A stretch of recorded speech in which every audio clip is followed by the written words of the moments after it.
Hey, it's Fan Fantasy here, and today I want to talk about another Cold War game called After Conflict. After Conflict has been in development for a while now, and I've always wanted to talk about it, but it was just really finding the right moment to do so. And I've also had the privilege to be in touch with one of the developers, and so I figured it's a good time to really talk about what makes this game stand out. And so what is After Conflict? After Conflict is a Cold War gone hot tactical multiplayer FPS where you can play as one of the various factions within NATO and the Warsaw Pact, including the US, Soviet Union, East Germans, and even Yugoslavia. The game emphasizes teamwork and coordination, making it more of a tactical experience compared to something like 83, where it leans more towards the casual, balanced gameplay between a sim and gameplay mechanics. What sets After Conflict apart is its focus on realism, everything from the weapon ballistics to the penetration mechanics, and even damage modeling, and you can even argue fidelity. For example, you can even charge the weapon. And before you judge the game's visuals, it's worth noting that After Conflict doesn't use the Unreal Engine. Instead, the developers have built their own engine from bottom up, allowing for unique customizations of terrain, lighting, and even weather effects. For example, even in their skybox, they added a realistic details like individual stars and moon phases, and even the Milky Way, which you can probably see at night. And overall, their custom engine really allows for that dynamic terrain and weather changes that could probably enhance more immersion. So it's going to be interesting to see how their own engine is going to work in this game. Lately, I feel like a lot of the Unreal Engine 5 games have been poorly unoptimized, or making it any easier for the devs to fix that. The nice thing about having your own engine is that you can cater it to your own game, and it allows room for innovation to happen. And if that does happen, I think the devs are onto something here. But overall, I am excited that it's not just another Unreal Engine game, and that there's a lot more to look forward to and seeing how they will develop their game. But let me know if you're excited for that. In terms of the weapons and equipment, they've already modeled a variety of them, including Soviet weapons like the AK-74, the AKS-74U, the Dragunov sniper rifle, RPG-7s, the rockets, Makarov pistols, RGO and RGN impact grenades, and even the famous Soviet first aid kit. Though they haven't fully showcased the NATO weapon set, you can definitely expect the G3s. Since I'm more of an armored guy, and most of you know that I cover tanks and things related to it, I'll focus more on the vehicle aspects of the game, which many of you will appreciate. The devs do plan on implementing realistic vehicle behaviors and fire control systems for tanks and IFVs. Currently, as you can see, they have modeled the BMP-2 with its 30mm 2A42 autocannon, including night sights, which look and sound pretty good. And do take a look.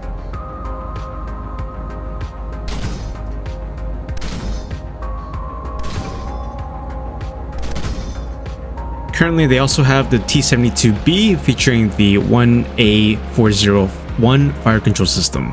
If you played Gunner Heat PC or even Steel Beast, then you'll find this system very familiar. He lays with the red circle, wait, and fire.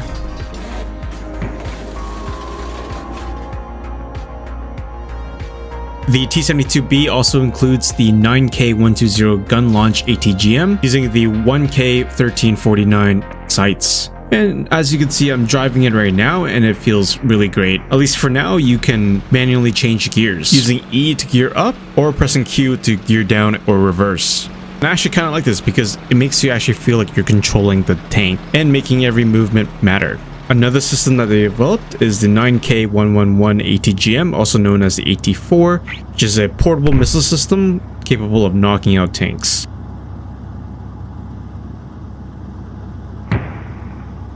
Currently, full tank interiors are not planned due to the significant development time required, which is quite similar to Gunner Heat PC. And most of the time, you're going to be looking through your sights or hatch anyway. However, the focus on realistic fire control systems makes the game worth keeping an eye on. And if you enjoy games like Gunner Heat PC, Steel Beast, and even Reforger, I think you'll definitely enjoy the detail and the appreciation of that. Because it seems like most FPS games that try to focus on combined arms really fail to focus on the details of vehicles. They get the gunplay and FPS right, but when it comes to tanks, it just feels like an assault car rather than an actual tank. And I think a lot of tankers, at least from who I know, are really tired of just the devs who don't put in effort having some kind of realistic driving mechanics or fire control systems. And if you're gonna make a game that is detailed on the weapons, then you might as well make some sort of details for the tanks. And I'm specifically pointing out Squad on that. This game will also feature anti-air and air support. You can expect the A-10A for close air support, as well as the Mi-24 Hind as the Soviet counterpart and close air support.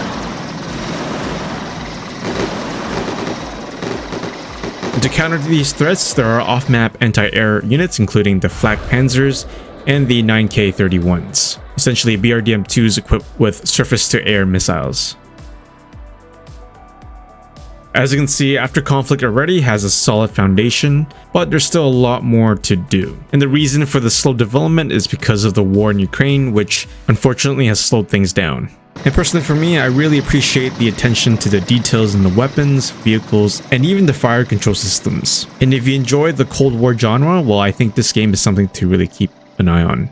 My hope is that this game will continue to focus on its details. And like I said before, I'm just tired of FPS games where they don't really give much an effort to at least have realistic systems for tanks and vehicles, and just simply slapping on a tank doesn't really make it a combined arms game. And if your focus is on realism, well, at least the tanks and vehicles should be realistic, right? Like with many other games, I really hope it encourages the whole combined arms element of gameplay, having a good balance of tanks, infantry, as well as artillery support and other assets in the battlefield. And so my question is, how will that look like, and how is that encouraged?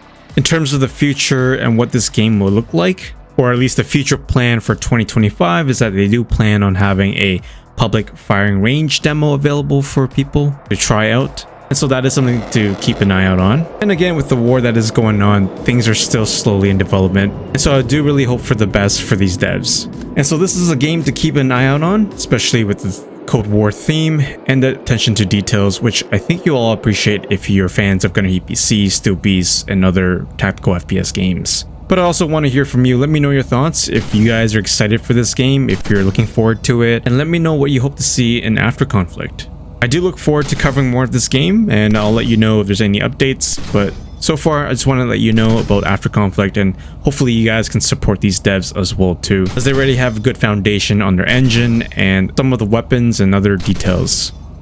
And if you don't know, I'm Fan Fantasy and I do cover tactical and immersive games. And if you guys enjoyed this video, make sure to hit that like and subscribe, and make sure to follow these devs as well too. And I'll see you guys in my next video.